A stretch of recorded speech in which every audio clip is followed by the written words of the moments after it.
ಶಿವಮೊಗ್ಗದಲ್ಲಿ ದಳಪತಿಗಳ ಹವಾ ಜೋರು. ಜನರೊಂದಿಗೆ ಜನತಾದಳ ಕಾರ್ಯಕ್ರಮಕ್ಕೆ ಅದ್ದೂರಿ ಚಾಲನೆ ಸಿಕ್ಕಿದೆ. ಶಿವಮೊಗ್ಗದ ಮಲ್ಲಾಪುರದಲ್ಲಿ ನಡೆದ ಜೆಡಿಎಸ್ ಕಾರ್ಯಕರ್ತರ ಸಭೆಯೊಂದಿಗೆ ಸದಸ್ಯತ್ವ ನೋಂದಣಿ ಅಭಿಯಾನಕ್ಕೆ ಚಾಲನೆ ನೀಡಲಾಯಿತು. ಜೆಡಿಎಸ್ನ ಯುವ ಘಟಕದ ಅಧ್ಯಕ್ಷ ನಿಖಿಲ್ ಕುಮಾರಸ್ವಾಮಿ ಇದಕ್ಕೆ ಚಾಲನೆಯನ್ನು ನೀಡಿದರು. ಜೆಡಿಎಸ್ ನಾಯಕಿ ಶಾರದಾ ಪುರಿಯಾ ನಾಯಕ್ ಸೇರಿದಂತೆ ಹಲವಾರು ಜನ ಇದರಲ್ಲಿ ಭಾಗಿಯಾಗಿದ್ದರು. ಶಿವಮೊಗ್ಗದ ಮಲ್ಲಾಪುರದಲ್ಲಿ ನಡೆದಂತಹ ಜೆಡಿಎಸ್ ಕಾರ್ಯಕರ್ತರ ಸಭೆ ಜನರೊಂದಿಗೆ ಜನತಾದಳ ಅಭಿಯಾನಕ್ಕೆ ಚಾಲನೆ ಸಿಕ್ಕಿದೆ. ಶಿವಮೊಗ್ಗದಲ್ಲಿ ನೂರಾರು ಜನ ಕಾರ್ಯಕರ್ತರು ತಮ್ಮ ನೆಚ್ಚಿನ ಯುವ ನಾಯಕನನ್ನ ಬರಮಾಡಿಕೊಂಡ್ರು. ಪಕ್ಷದ ಸದಸ್ಯತ್ವಕ್ಕೆ ಚಾಲನೆ ಕೊಟ್ಟರು. ಪಕ್ಷದ ಸ್ಥಿತಿಗತಿಗಳ ಬಗ್ಗೆ, ಅಲ್ಲಿಯ ಸ್ಥಾನಮಾನಗಳ ಬಗ್ಗೆ, ಅಲ್ಲಿಯ ಸಂಘಟನೆಯ ಬಗ್ಗೆ, ಸಂಘಟನಾತ್ಮಕ ನಿಲುವುಗಳ ಬಗ್ಗೆ ನಿಖಿಲ್ ಅವರೊಂದಿಗೆ ಚರ್ಚೆ ನಡೆಸಿದರು. ರಾಜ್ಯದಲ್ಲಿ ಶಿವಮೊಗ್ಗ ಜಿಲ್ಲೆಯಲ್ಲಿ ದಳಪತಿಗಳ ಹವಾ ಜೋರಾಗಿದೆ. ಜನರೊಂದಿಗೆ ಜನತಾದಳ ಕಾರ್ಯಕ್ರಮಕ್ಕೆ ಅದ್ದೂರಿ ಚಾಲನೆ ಸಿಕ್ಕಿದೆ. ಶಿವಮೊಗ್ಗದ ಮಲ್ಲಾಪುರದಲ್ಲಿ ನಡೆದ ಜೆಡಿಎಸ್ ಕಾರ್ಯಕರ್ತರ ಸಭೆ. ರಾಜ್ಯವ್ಯಾಪಿ ನಿಖಿಲ್ ಕುಮಾರಸ್ವಾಮಿ ಜನರೊಂದಿಗೆ ಜನತಾದಳ ಕಾರ್ಯಕ್ರಮವನ್ನ ಮಾಡ್ತಾ ಇದ್ದಾರೆ. ಪ್ರತಿ ಜಿಲ್ಲೆ, ಕೋಲಾರದಿಂದ ಹಿಡಿದು ಬೀದರ್ವರೆಗೂ, ಹಾಗೆ ಮಂಗಳೂರಿನಿಂದ ಹಿಡಿದು ಚಿಕ್ಕಬಳ್ಳಾಪುರದವರೆಗೂ ರಾಜ್ಯದ ಉದ್ದಗಲಕ್ಕೂ ಕೂಡ ಪ್ರವಾಸವನ್ನ ಮಾಡ್ತಾ ಇದ್ದಾರೆ ನಿಖಿಲ್ ಕುಮಾರಸ್ವಾಮಿ. ಕಾರ್ಯಕರ್ತರ ಕಷ್ಟಗಳನ್ನ, ಸಂಘಟನಾತ್ಮಕ ನಿಲುವುಗಳನ್ನ, ಅವರ ಅಪೇಕ್ಷೆಗಳನ್ನ, ಸಂಘಟನೆ ಯಾವ ರೀತಿ ಇರಬೇಕು ಅಂತ ಕಾರ್ಯಕರ್ತರಿಂದ ಅಹವಾಲನ್ನ ಆಲಿಸಲಿಕ್ಕೆ, ಸಂಘಟನೆಗೆ ಚುರುಕನ್ನ ಕೊಡಲಿಕ್ಕೆ, ಪಕ್ಷವನ್ನ ಸಂಘಟಿಸಲಿಕ್ಕೆ ರಾಜ್ಯಾದ್ಯಂತ ಯುವ ನಾಯಕ ನಿಖಿಲ್ ಕುಮಾರಸ್ವಾಮಿ ಪ್ರವಾಸವನ್ನ ಕೈಗೊಂಡಿರುವಂತಹದ್ದು.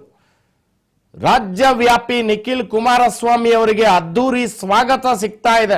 ಜೆಡಿಎಸ್ ಕಾರ್ಯಕರ್ತರಲ್ಲಿ ಹೊಸ ಹುಮ್ಮಸ್ಸನ್ನ ಹುಟ್ಟಿ ಹಾಕಿದ್ದಾರೆ.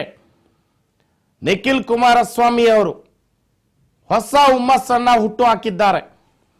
ಹೋದ ಜಾಗದಲ್ಲೆಲ್ಲ ಜಿಲ್ಲೆ ಪ್ರವಾಸ, ತಾಲೂಕು ಪ್ರವಾಸಗಳಲ್ಲಿ, ಮನೆ ಕೋಲಾರಲ್ಲಾಯ್ತು, ಬೀದರಲ್ಲಾಯ್ತು, ಗುಲ್ಬರ್ಗದಲ್ಲಾಯ್ತು, ರಾಯಚೂರಲ್ಲಾಯ್ತು, ಮತ್ತೆ ಈ ಭಾಗದಲ್ಲಿ ಚಿಕ್ಕಬಳ್ಳಾಪುರದಲ್ಲಾಯ್ತು, ಎಲ್ಲವನ್ನ ಪ್ರವಾಸವನ್ನ ಮಾಡ್ತಾ ಇದ್ದಾರೆ. ಪ್ರತಿ ಜಿಲ್ಲೆಗೂ ಕೂಡ ತೆರಳಿ ಕಾರ್ಯಕರ್ತರ ಜೊತೆ ಸಂಘಟನಾತ್ಮಕ ನಿಲುವುಗಳ ಚರ್ಚೆಯನ್ನ ಮಾಡ್ತಿದ್ದಾರೆ. ಜೊತೆಗೆ ಸಂಘಟನೆಗೆ ಒತ್ತು ಕೊಡೋ ನಿಟ್ಟಿನಲ್ಲಿ, ಕಾರ್ಯಕರ್ತರಿಗೆ ಶಕ್ತಿ ತುಂಬುವ ನಿಟ್ಟಿನಲ್ಲಿ ಜೆಡಿಎಸ್ನ ಸದಸ್ಯತ್ವ ನೋಂದಣಿಯನ್ನ ಕೂಡ ಆರಂಭ ಮಾಡಿದ್ದಾರೆ ನಿಖಿಲ್ ಕುಮಾರಸ್ವಾಮಿ ಅವರು. ರಾಜ್ಯದಾದ್ಯಂತ ಪ್ರವಾಸವನ್ನ ಮಾಡೋದಷ್ಟೇ ಅಲ್ಲ, ಸಂಘಟನೆಯನ್ನ ಮಾಡ್ತಿದ್ದಾರೆ.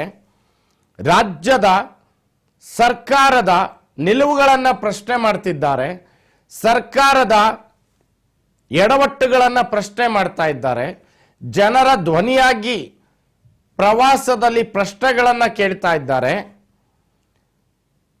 ಕಾರ್ಯಕರ್ತರಲ್ಲಿ ಹೊಸ ಹುಮ್ಮಸ್ಸು ತುಂಬಿಸುವ ಕೆಲಸದ ಜೊತೆ ಸಂಘಟನಾತ್ಮಕವಾದ ಅಭಿಯಾನವನ್ನ ನಡೆಸ್ತಾ ಇರುವಂತಹ ನಿಖಿಲ್ ಕುಮಾರಸ್ವಾಮಿ ರಾಜ್ಯ ಸರ್ಕಾರವನ್ನ ಎಚ್ಚರಿಸುವ ಕೆಲಸವನ್ನು ಕೂಡ ಮಾಡ್ತಾ ಇದ್ದಾರೆ.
ಇಲ್ಲಿಂದ ಒಂದು 1.25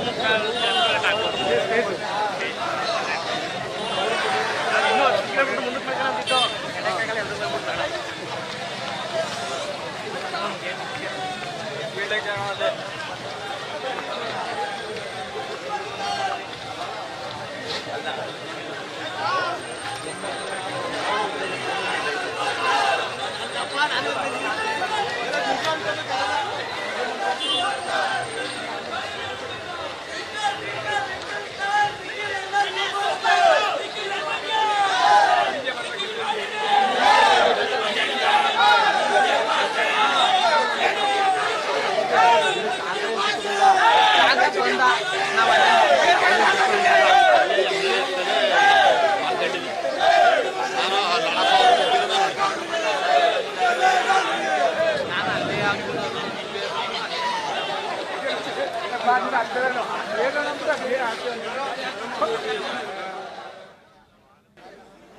ಉದ್ಘಾಟನೆಯನ್ನು ನೆರವೇರಿಸಿದಂತಹ ಅತಿಥಿ ಗಣ್ಯರಿಗೆ ಧನ್ಯವಾದಗಳು. ದಯಮಾಡಿ ವೇದಿಕೆಯ ಮೇಲೆ ಅತಿಥಿ ಗಣ್ಯರನ್ನು ಹೊರತುಪಡಿಸಿ ಇನ್ಯಾರೂ ಕೂಡ ಇರಬಾರ್ದಾಗಿ ಕೇಳ್ಕೊತಾ ಇದ್ದೀನಿ. ವಿಶೇಷ ಆಹ್ವಾನಿತರನ್ನು ಹೊರತುಪಡಿಸಿ ಉಳಿದಂತೆ ಎಲ್ಲ ಅಭಿಮಾನಿಗಳು ಕಾರ್ಯಕರ್ತರು ದಯಮಾಡಿ ವೇದಿಕೆಯ ಮುಂಭಾಗಕ್ಕೆ ಬನ್ನಿ. ಕಾರ್ಯಕ್ರಮವನ್ನು ಕುರಿತು ಪ್ರಾಸ್ತಾವಿಕ ನುಡಿಗಳನ್ನು ಪ್ರಸ್ತುತಪಡಿಸಬೇಕಾಗಿ ಕಾಂತರಾಜ್ ಸೋಮೇನ್ಕೊಪ್ಪ ಅವರನ್ನು ಕೇಳ್ಕೊತಾ ಇದ್ದೀನಿ. ದಯಮಾಡಿ ಕಾಂತರಾಜ್ ಅವರು ಕಾರ್ಯಕ್ರಮವನ್ನು ಕುರಿತು ಪ್ರಾಸ್ತಾವಿಕ ನುಡಿಗಳನ್ನು ಪ್ರಸ್ತುತಪಡಿಸಬೇಕಾಗಿ ಕೇಳ್ಕೊತಾ ಇದ್ದೀನಿ. ಭಾರತ್ ಮಾತಾ ಕಿ ಜೆಡಿಎಸ್ ಪಕ್ಷಕ್ಕೆ, ಸನ್ಮಾನ್ಯ ದೇವೇಗೌಡರಿಗೆ, ಸನ್ಮಾನ್ಯ ಕುಮಾರಣ್ಣನಿಗೆ, ನಿಮ್ಮೆಲ್ಲರ ಯುವ ನಾಯಕ ಸನ್ಮಾನ್ಯ ನಿಖಿಲ್ ಕುಮಾರಸ್ವಾಮಿ ಅವರಿಗೆ, ನಮ್ಮೆಲ್ಲರ ನೆಚ್ಚಿನ ನಾಯಕರಾಗಿರ್ತಕ್ಕಂಥ ಶ್ರೀಮತಿ ಶಾರದಾ ಪೂರ್ಯ ನಾಯಕರಿಗೆ, ಬಂಧುಗಳೇ ಸ್ವಲ್ಪ ದಯಮಾಡಿ ತಾವೆಲ್ಲರೂ ಹುಷಾರಾಗಿರಿ. ಒಂದಷ್ಟು ಜನದ ಮೊಬೈಲ್ಸು ಕ್ಯಾಶ್ ಎಲ್ಲ ಕಳ್ತನ ಆಗಿದೆ. ದಯವಿಟ್ಟು ಸೂಚನೆ, ಹುಷಾರಾಗಿರ್ಬೇಕು. ಕೆಲವು ಕಿಡಿಗೇಡಿಗಳು ಬಂದಿರ್ತಾರೆ ಹೊರಗಡೆಯಿಂದ, ಅದು ನಮ್ಮೂರ್ನವರಲ್ಲ, ಹೊರಗಡೆಯಿಂದ ಬಂದಿರ್ತಾರೆ. ಸ್ವಲ್ಪ ತಮ್ಮ ವಸ್ತುಗಳ ಬಗ್ಗೆ ಜಾಗ್ರತೆ ಇರಲಿ. ಈಗಾಗಲೇ 5-6 ಮೊಬೈಲ್ ಕಳ್ತನ ಆಗಿದೆ ಅಂತ ಸುದ್ದಿ ಬಂದಿದೆ. ಬರಪ್ಪ ಈ ಕಡೆ, ಉಮೇಶ್ ಬರೀ ಕಡೆ.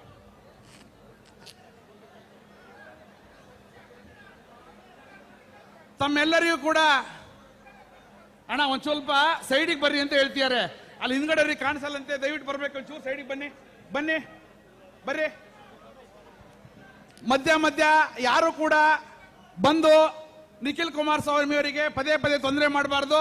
ಮಾಲಾರ್ಪಣೆ ಮಾಡಲಿಕ್ಕೆ ಲಾಸ್ಟಿಗೆ ಕೊನೆಯಲ್ಲಿ ಎಲ್ರಿಗೂ ಅವಕಾಶ ಇದೆ. ದಯವಿಟ್ಟು ಬಂಧುಗಳೇ, ಇವತ್ತಿನ ದಿನ ನಮಗೆಲ್ಲ ಕೂಡ ಬಹಳ ಸಂತೋಷದ ವಿಚಾರ. ದಯಮಾಡಿ ಯಾರು ಗಲಾಟೆ ಮಾಡಬಾರ್ದು, ಗಲಾಟೆ ಮಾಡಬೇಡಿ. ವೇದಿಕೆ ಮೇಗಿರೋರು ಬಿಂದು, ಅಣ್ಣ ಬರ್ರಣ್ಣ ಈ ಕಡೆ. ಅಣ್ಣ ಯಾರು ಬರಬೇಡ ಅಣ್ಣ, ಗಲಾಟೆ ಮಾಡ್ತೀಯಾರ ಜನ. ನಿಖಿಲ್ ಅಣ್ಣಂಗೆ ಅಡ್ಡಾಗಿ ಯಾರು ಬರಬಾರ್ದು. ಕ್ಯಾಮ್ರಾದವ್ರು ಇರ್ಲಿ, ಅವ್ರ ಫೋಟೋ ಮಾಧ್ಯಮದವ್ರು ಅನ್ಬಾರ್ದು ಪ್ಲೀಸ್. ಸನ್ಮಾನ್ಯ ಕುಮಾರಣ್ಣವ್ರ ಮೇಲೆ ಅವರು ಇಟ್ಟಿರ್ತಕ್ಕಂಥ ಅಪಾರವಾದಂತ ಪ್ರೀತಿ, ಅಪಾರವಾದಂತ ಅಭಿಮಾನ ನಿಜಕ್ಕೂ ಕೂಡ ಶಾರದಮ್ಮನವರೇ, ಅದಕ್ಕೆ ನಾವು ಯಾರು ಕೂಡ ಬೆಲೆ ಕಟ್ಟಲಿಕ್ಕಾಗೋದಿಲ್ಲ. ನಿಮ್ಮ ಈ ಒಂದು ಪ್ರೀತಿ ವಿಶ್ವಾಸ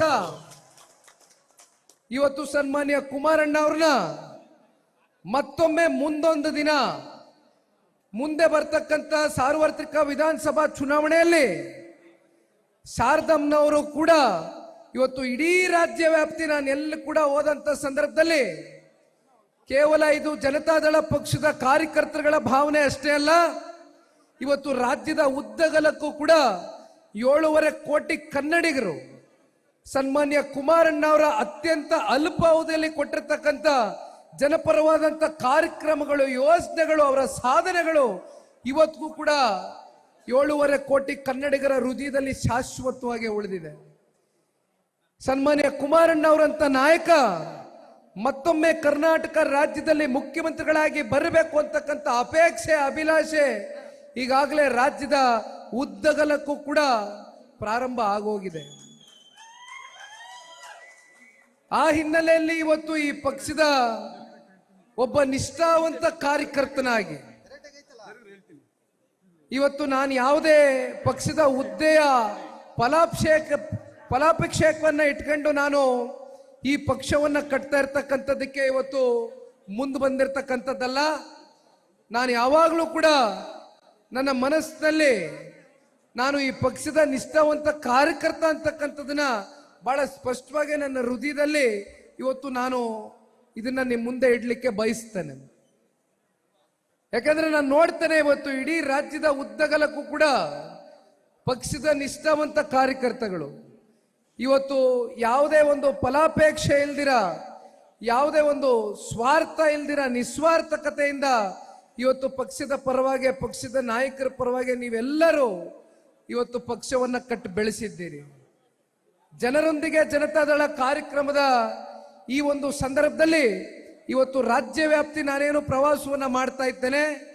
ವಿಶೇಷವಾಗಿ ನಮ್ಮ ಪಕ್ಷದ ಮುಖಂಡರುಗಳು, ಕಾರ್ಯಕರ್ತರನ್ನ ಭೇಟಿ ಮಾಡ್ತಕ್ಕಂಥ ಈ ಒಂದು ಅವಕಾಶ ಇವತ್ತು ನನ್ನ ಕಣ್ಣು ಮುಂದೆ ಏನು ಒದಗಿ ಬಂದಿದೆ. ಇವತ್ತು ನಿಮ್ಮೆಲ್ಲರ ಜೊತೆ ಒಂದು ಸಂಬಂಧ, ಒಂದು ಬಾಂಧವ್ಯ, ಒಂದು ಸಂಪರ್ಕವನ್ನ ನಿರಂತರವಾಗಿ ಹೊಂದಬೇಕು ಅಂತಕ್ಕಂಥ ಅಭಿಲಾಷೆಯಿಂದ ಇವತ್ತು ನಿಖಿಲ್ ಕುಮಾರಸ್ವಾಮಿ ಇವತ್ತು ನಿಮ್ಮ ಎದುರುಗಡೆ ಬಂದು ನಿಂತಿದ್ದಾರಣ. ಈ ಭಾಗದಲ್ಲಿ ಸಾಕಷ್ಟು ಜನ ತಾಲೂಕು ಪಂಚಾಯಿತಿ ಸದಸ್ಯರುಗಳು, ಜಿಲ್ಲಾ ಪಂಚಾಯಿತಿ ಸದಸ್ಯರುಗಳು, ಅಧ್ಯಕ್ಷರುಗಳು, ಪಂಚಾಯಿತಿಯ ಸದಸ್ಯರುಗಳು, ಅಧ್ಯಕ್ಷರುಗಳು, ನೀವೆಲ್ಲರೂ ಕೂಡ ಇವತ್ತು ಬಹಳ ವಿಶೇಷವಾಗಿ ನಮಗೆ ಸ್ವಾಗತವನ್ನು ಕೋರಿದ್ದೀರಿ. ತುಂಬು ಹೃದಯದಿಂದ ನಿಮ್ಮೆಲ್ಲರಿಗೂ ಕೂಡ ಈ ಸಂದರ್ಭದಲ್ಲಿ ನಾನು ಅಭಿನಂದನೆಗಳು, ಧನ್ಯವಾದಗಳನ್ನ ಸಲ್ಲಿಸ್ಲಿಕ್ಕೆ ಬಯಸ್ತೇನೆ. ನಾವು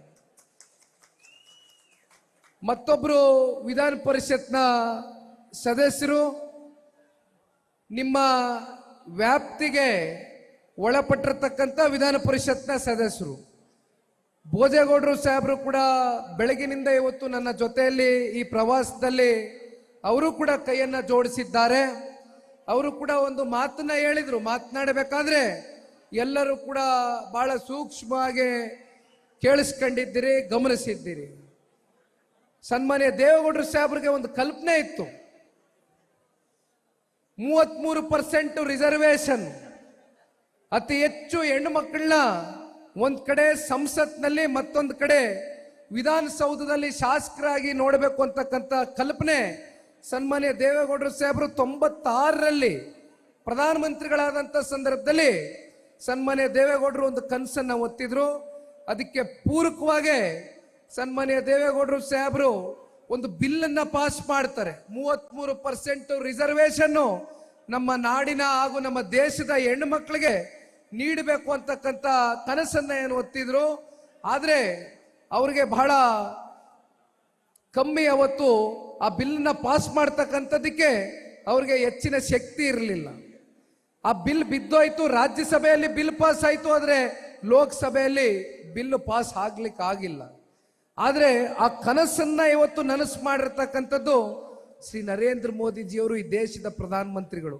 33% ರಿಸರ್ವೇಶನ್ ಜಾರಿ ಮಾಡಿರ್ತಕ್ಕಂಥದ್ದು, ಹೆಣ್ಣು ಮಕ್ಕಳಿಗೆ ವಿಶೇಷವಾದಂಥ ಸ್ಥಾನಮಾನ, ಮುಂದಿನ ದಿನಗಳಲ್ಲಿ ಸಂಸತ್ ಚುನಾವಣೆಗಳಲ್ಲಿ, ವಿಧಾನಸಭೆಯ ಶಾಸಕರ ಚುನಾವಣೆಗಳಲ್ಲಿ ಅವಕಾಶ ಕಲ್ಪಿಸ್ಕೊಡ್ತಕ್ಕಂಥದಕ್ಕೆ ಒಂದ್ ಕಡೆ ಸನ್ಮಾನ್ಯ ದೇವೇಗೌಡರ ಸಾಹೇಬರ ಕನಸು ಇವತ್ತು ನರೇಂದ್ರ ಮೋದಿಜಿಯವರು ನನಸು ಮಾಡಿದ್ದಾರೆ.